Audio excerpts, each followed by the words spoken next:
Je comprendrai jamais pourquoi ma conscience me surnomme comme ça. Ouais, je sais pas non plus. T'aurais pas oublié quelque chose? Oh putain, le chien dans la voiture? Mais non. Dans tes publications de vidéos.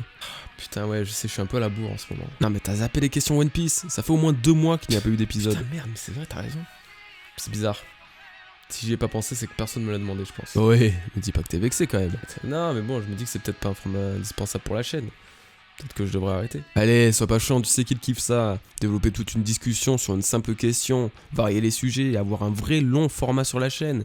Y ajouter des informations historiques ou même mythologiques et j'en passe. Rassure-moi, tu veux pas coucher avec moi là? Parce que t'es quand même à deux doigts de me foutre les jetons là. Mais je suis ta conscience, bouffon. Ouais, bah justement. Ouais, t'as raison. Go. Merci mon chou.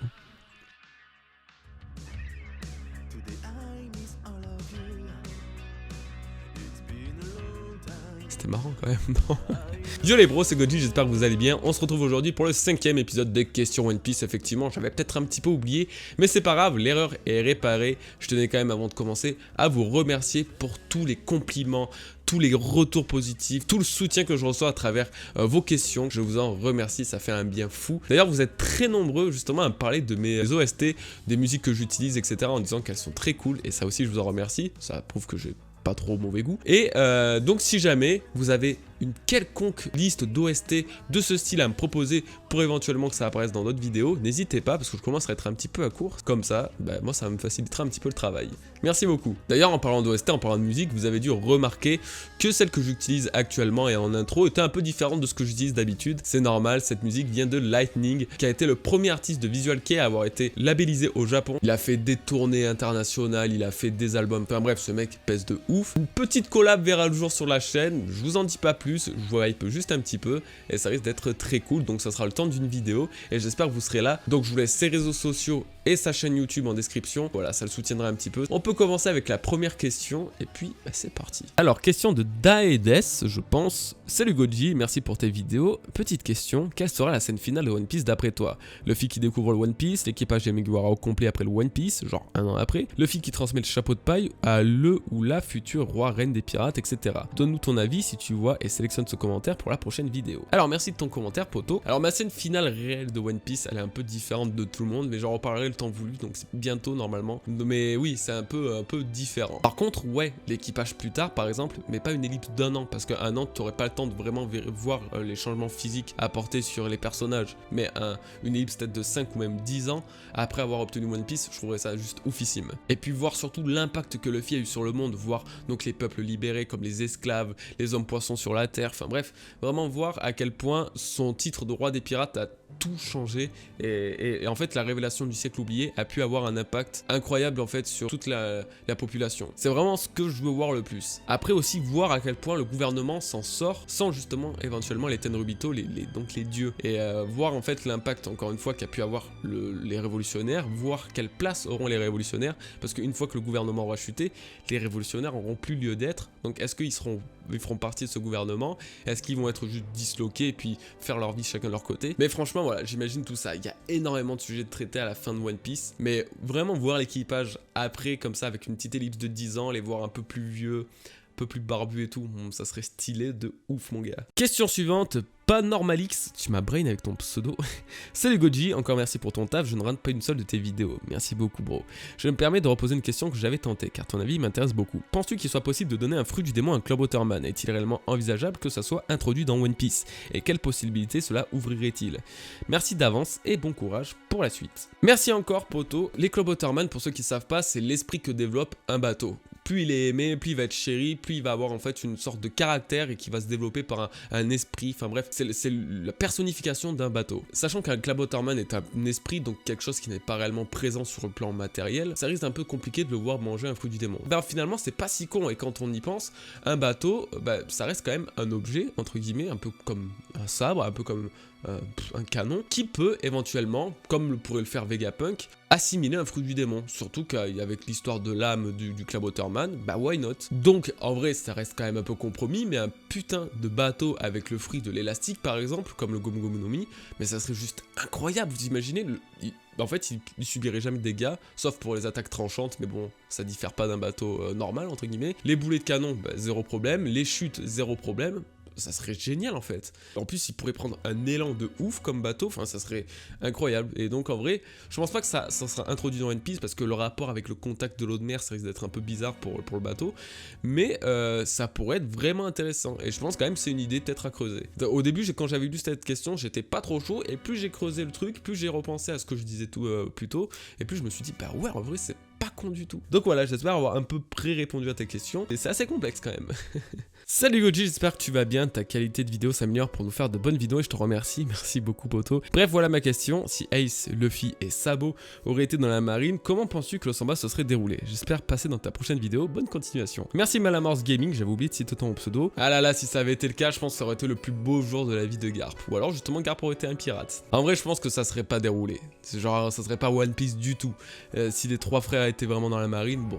Par contre, tu peux quand même faire un truc genre assez stylé, je pense, tu peux vraiment faire un scénario tout autour qui serait super intéressant, qui pourrait même être adapté en une sorte de spin-off notamment, bah simplement rien que déjà l'histoire de Kobe. Si on pouvait avoir l'histoire de Kobe adaptée dans un truc parallèle, ça serait juste génial. Voir à quel point il a monté les rangs, voir l'entraînement à quel point il était compliqué, on a vu un petit peu à travers les covers de chapitres, mais encore c'était quand même assez, on va dire, c'était vraiment très minimaliste, on voyait pas grand chose. Mais un Road to Admiral plutôt que Road to the Pirate Kings, ça doit être franchement un truc énorme. Puis voir surtout en fait l'influence qu'avaient les pirates et leurs mouvements ou les événements qu'ils produisaient en fait sur la marine. Par exemple, j'aurais trop voulu voir à quel point c'était le bordel dans les QG de la marine pendant qu'il y avait le truc par exemple d'Enies Lobby ou de Marineford. Comment s'est préparée la guerre et tout avec les stratégies de Son Goku, des trucs comme ça. Enfin bref, il y avait moyen de faire des trucs de ouf si justement le manga avait été axé sur la marine. Puis notamment voir Garp en fait entraîner par exemple, bah, justement si on parle de Kobe, d'un spin-off sur Kobe, voir Garp l'entraîner, voir Garp parler de son expérience, de tout ça, ça doit être juste génial. Et bah, pour en revenir du coup aux trois frères, bah, c'est un scénario totalement possible en vrai. Genre ils ont rejoint tous les trois dans le but de devenir amiral de la marine. Il y en a un avec le temps qui commence un peu à avoir une certaine vision de la marine qui n'est pas très bonne, qui ne lui convient pas et qui n'est pas son idéal à lui.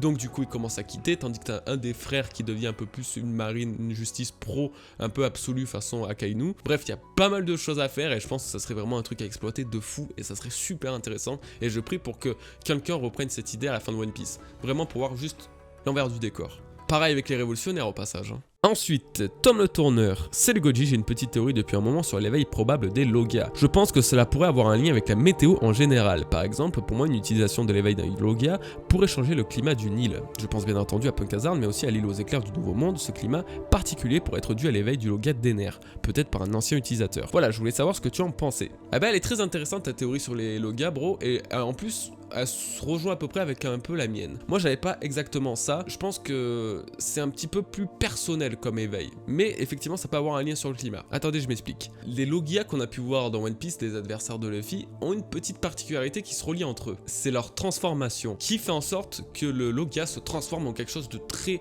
monstrueux, très démoniaque. Par exemple, Ener, comme tu le disais tout à l'heure, il a eu la transformation Amaru. Donc c'était Ener en mode vraiment électrique de ouf, c'était sa plus puissante attaque, il me semble. Il avait doublé de volume et c'était plus du tout le même, plus celui qu'on connaissait. Ensuite, t'avais aussi, bon je dis pas ça dans l'ordre, hein, mais t'avais aussi Monet, la femme des neiges, qui avait pris en fait une apparence totalement en fait monstrueuse, encore une fois, bien différente de celle qui est de l'origine. Tu avais Magellan, qui n'est pas un Logia cependant, mais qui est un des Paramécias se rapprochant le plus des caractéristiques d'un Logia, qui a aussi lui une forme Venom Demon, donc qui fait apparaître une sorte de démon géant derrière lui, une entité, qui a vraiment une représentation très démoniaque encore une fois. Et pour finir, tu as César Clown. César Clown qui... Encore une fois, le fruit du gaz, donc un Logia, qui se transforme en quelque chose de monstrueux, de difforme, de... voilà. Il y en a peut-être d'autres, mais je pense que c'est tout. Et en fait, pour moi, c'est l'éveil des Logia qui est de ce style. C'est-à-dire qu'en fait, il se transforme en démon, en une forme évoluée, une forme avancée, bien plus destructrice que les autres. Et qui peut-être, justement, pour rejoindre ta théorie, dans cette forme, pourrait tellement amplifier l'élément de son fruit que ça ait justement un lien sur l'environnement global. Donc peut-être que justement, Akainu, ou même Aokiji, aurait donc un éveil de ce style, quelque chose, une transformation un peu démoniaque, voilà, une sorte d'entité. Voilà, cette forme amplifierait leur pouvoir et c'est peut-être pour ça que justement Punk Hazard a tant changé comment dire, d'environnement, de climat. Donc c'est quelque chose que je voyais très très bien et c'est je pense ma première théorie sur les Logia et puis leur éventuel éveil. Et vraiment je verrais trop un truc comme ça par exemple pour Barbe Noire. Pour ceux qui connaissent un peu Ragnaros dans World of Warcraft, qui est un monstre assez emblématique de la licence, eh ben en fait je le verrais bien un Barbe Noire se transformant en une sorte de Ragnaros donc, mais façon noire un peu Dark Sasuke, vous voyez, un peu ténébreux. Et je verrais vraiment un truc comme ça serait génial. Tout en ayant donc un lien avec l'environnement et tout autour, bref. Mais ouais, donc ta théorie est très intéressante et c'est cool parce que je peux un peu relier la mienne en même temps. Donc voilà, j'espère que ça vous aura plu. S'il faut, j'en parlerai peut-être un peu plus dans une vidéo adaptée. Et dernière question de Charles Toussaint. Yogoji, franchement, je suis surpris par la qualité des informations et théories que tu proposes. Elles me font réfléchir aussi pas mal là-dessus. Merci bro, c'est vraiment le but. Merci beaucoup. Du coup, penses-tu que Zoro aura un jour le Shodai Kitetsu? Donc le Shodai Kitetsu, c'est la plus puissante lame des Kitetsu. Si oui, cela aura-t-il un impact sur ses capacités et sa force, étant une lame maudite et qu'il en possède déjà une?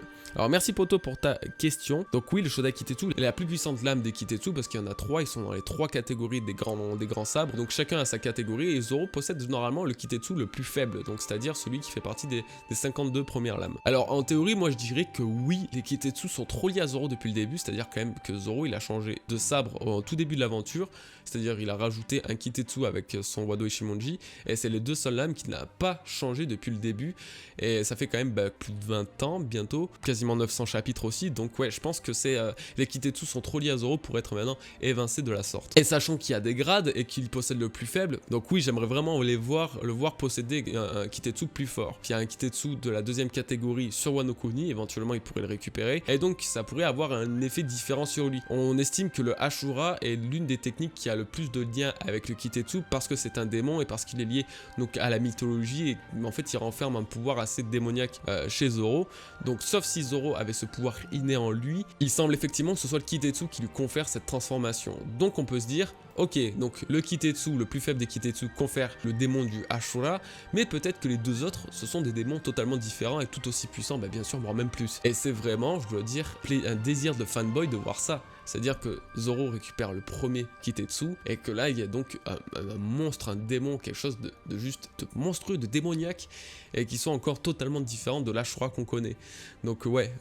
Donc je pense quelque chose comme ça. J'imagine bien chaque sabre avoir son démon, chaque sabre avoir sa malédiction. Parce que sinon, à vrai dire, je vois pas pourquoi avoir créé 3 catégories de Kitetsu pour que finalement leur effet, si donc ils sont bien encore liés au Ashura, soit donc le même dans chaque catégorie. En gros, si le premier Kitetsu a le même Ashura que le dernier, ce serait un peu dommage sachant que c'est une particularité. Donc voilà, il faut voir, mais franchement, j'aimerais vraiment voir ça, effectivement. Donc voilà les bros, encore une très longue vidéo, oi. Je vous remercie de l'avoir regardé, j'espère qu'elle vous aura plu, c'est donc la fin. On se retrouve donc très bientôt pour de prochaines vidéos.